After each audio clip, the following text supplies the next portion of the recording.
people who need the answers. So to begin, let's talk about ways to improve the sample list creation. The first is that we can include additional metadata about each sample. This can be important to laboratory-driven organizations because things like compound identifiers, a pH, information about this sample might be necessary for reuse later. So within masshunter, we have two columns, the comments and info columns. This information will be read by masshunter quantitative analysis. There are 10 additional metadata fields that are also available, user-defined 1 through 9. And custom columns of other names are certainly possible to have in the work list or sequence. However, the information in those fields will not be available to masshunter quantitative analysis for inclusion in reports later.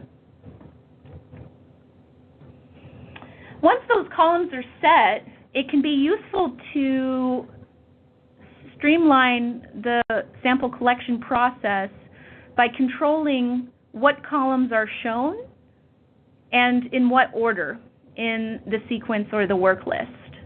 So if you're working with LCMS, a template for the work list can be saved. And how that's done is the work list file is saved not as a WKL, but as a WKT. And once that's done, that template is available in the menu selection after selecting the new work list. And if your laboratory happens to have one set of work lists or one system, it might be beneficial to include it or rename it as the default template. A similar process is available for GCMS in the sequence table tools area of acquisition. Now let's move along to the collecting data portion of the workflow. I want to make everyone aware that there's a new feature called the unified method. And the unified method includes the acquisition method, certainly, that describes what instrument parameters should be deployed or used while the data is being collected. But additionally, we can include data analysis methods, either from masshunter quantitative analysis and masshunter qualitative analysis. And we can even include the reporting method. So this can be a very tidy and helpful way to run routine samples by streamlining the process by having the entire acquisition, analysis, and reporting steps all with one method. Moving along to review by exception. So here we see masshunter quantitative analysis without any data loaded. And if we go to File, New Batch, and name the batch, masshunter quantitative analysis brings in every data file that was in that folder. And we can, at this point, select or deselect each individual file. After doing so, we can see that masshunter quantitative analysis understands from the raw data which samples are a blank, which samples are a calibration, which samples are a QC, and which samples are samples. Additionally, you can see that at the time of acquisition, the calibrant levels for the calibration and the QC samples are also read. Then we go to File, New Method. And in this case, we're going to select a new method from the acquired MRM data. And we'll select a file from the calibrant that's kind of in the middle of the concentration range. And here we see that masshunter has learned a variety of information directly from the raw data. So here we're zooming in on that information. masshunter quantitative analysis has learned what peak or compound is a target, which one is an internal standard, what the transitions of each are, and even calculates the relative response. And this is often referred to as an ion ratio, and that ratio is between the qualifier and the quantifier. And I do want to say that in the case of creating this method, we brought in only one data file. It was the third calibrant. But what we can do later is actually go in and average the qualifier ratios from the other standards in the batch. And so that's where this is a selection that you see here on the right. And you can optionally choose to include just calibrants, just QCs, or both. For single quadrupole data, the behavior is the same. And this is available for single quadrupole, triple quadrupole, or tandem quadrupole, time of flight, and quadrupole time of flight experiments.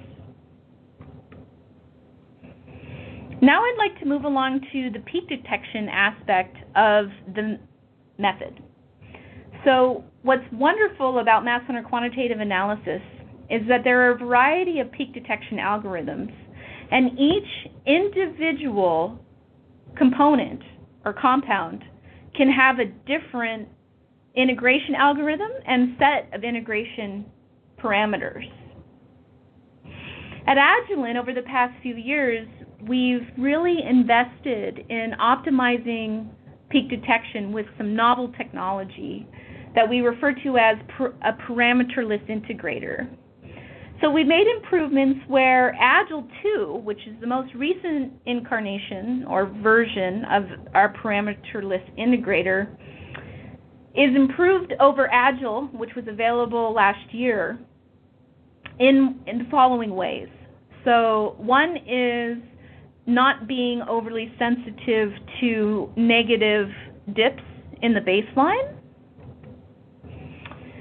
Agile 2 also recognizes when there are steps in the gradient. And we also have improved capability for finding small peaks that are either on the ascending side or the descending side of a larger peak. There might be some cases where we're interested in using Agile. For example, if you have a negative drift in the baseline as shown in the lower right-hand corner here, Agile might be a better choice compared to Agile 2 because of some of the work we did to make Agile 2 more capable of detecting peaks when there are steps in the baseline, or gradient, pardon me.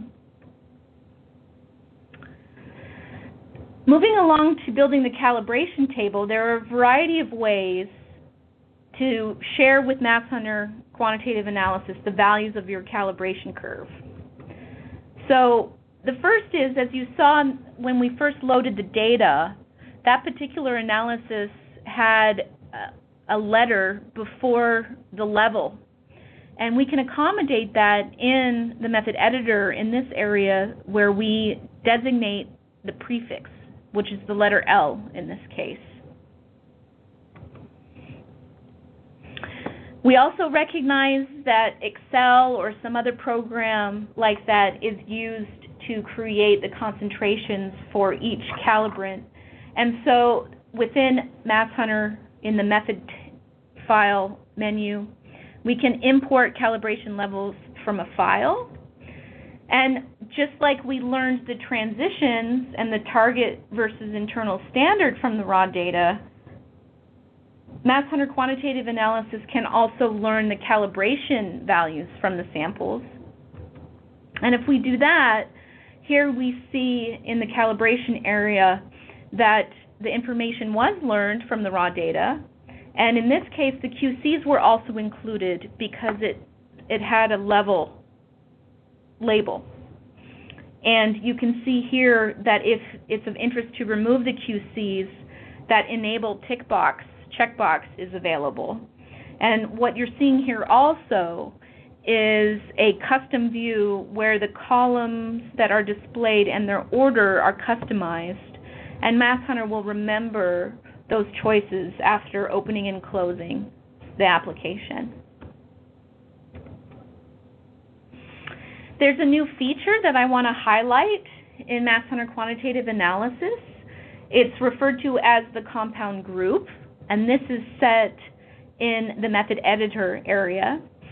And the benefit of this is that we can use one analysis method to apply to a wider range of samples, but then maybe reviewing or reporting different groups can still be done. So for example, we have a full suite of pesticides that we're looking for, and in a particular sample type, for example, apple, we might be looking for a subset of those pesticides. And so if we were interested in taking advantage of one analysis method that had every pesticide we might be interested in, when we're looking at apple samples, we would use the compound group to limit that number. This is also the feature that we use to take advantage of a feature in our new Stream Select offering. So Stream Select is a multiplexing LC system to interface with one mass spectrometer. Stream Select comes with either 2 or 4 streams, and our users can use one calibration curve for both 2 or 4 streams, or we can do what's referred to as the private stream approach, where perhaps you want a different method on each LC or a calibration curve for each LC. And so stream 1 would have a compound group A, stream 2 would have a compound group of B, etc.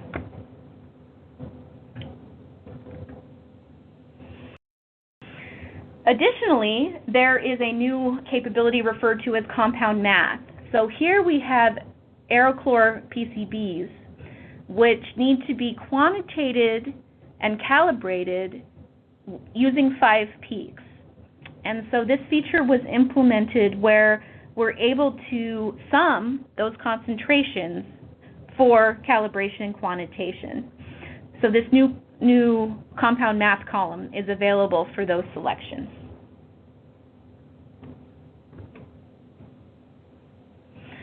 I also mentioned that we recognize that there could be quite a few analytes in a single analysis method.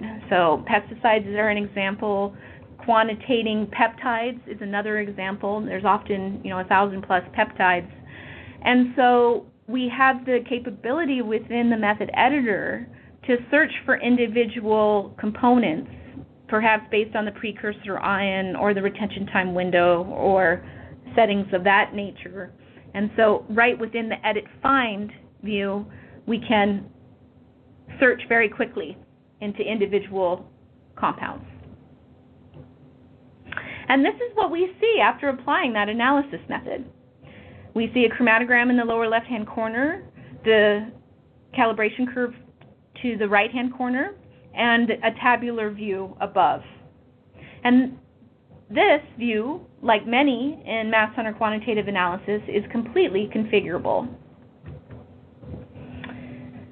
Both views, so there are 2 views, batch at a glance that you just saw, and there's an additional view called compounds at a glance. And I'm not going to go into detail about the differences between the two, but there are videos on Agilent.com showing both of these views in action. So I encourage you to take a look at those. And in both situations, we take advantage of a component in the masshunter analysis method called outliers.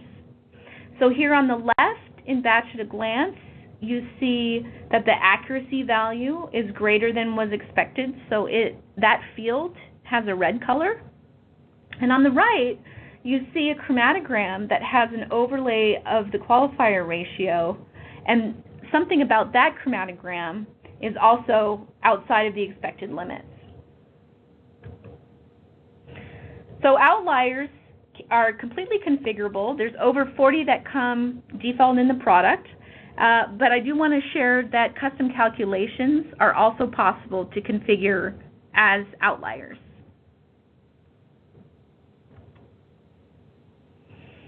So I'd like to show, moving along into compounds at a glance, and how to, once the analysis method is applied and outliers are found, on how to get into that review by exception mode. So here we have compounds at a glance, and you can see it's easy to take a look at quite a few chromatograms very quickly. And one way to control the number is through the selection of the panes. So this is a 6x4 view. This is a 3x2 view. And this is a 9x9 view. The largest is a 10x10 view.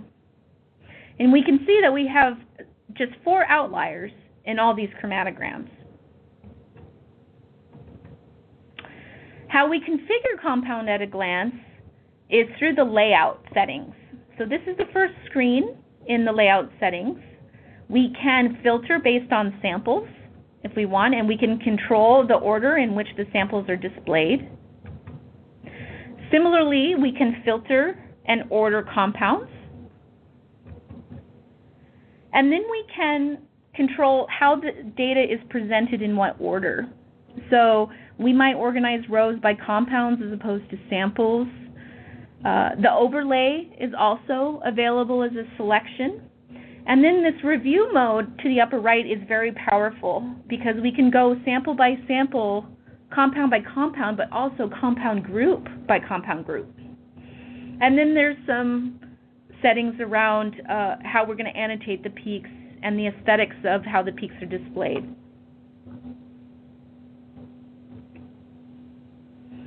And this is where the review by exception can really be taken advantage of in the outlier tab. So we can see that if we, at the bottom, if we filter by showing only the outliers, only those chromatograms will be displayed. And we can even have granularity or control over which individual outlier we're looking at.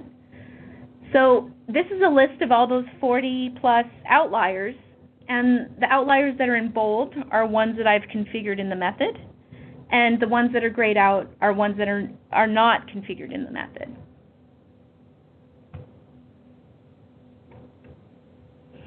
These layouts can be saved. So going back to our apple example, you could say save a layout for just apple samples. The software comes with a series of predefined layouts. That might be a good place to start from when you're customizing your layout. And what's new in the release of masshunter that came out in May 2015 is an enhancement that several members of our user community shared, as they would really like to be able to save over the default layout, and so that's possible now. And here we see a reduction of 22 samples down to 5 because we've used that only show outliers capability, and tools like manual integration are available in case that's the source of the outlier flag. So a very powerful user interface, compounds at a glance.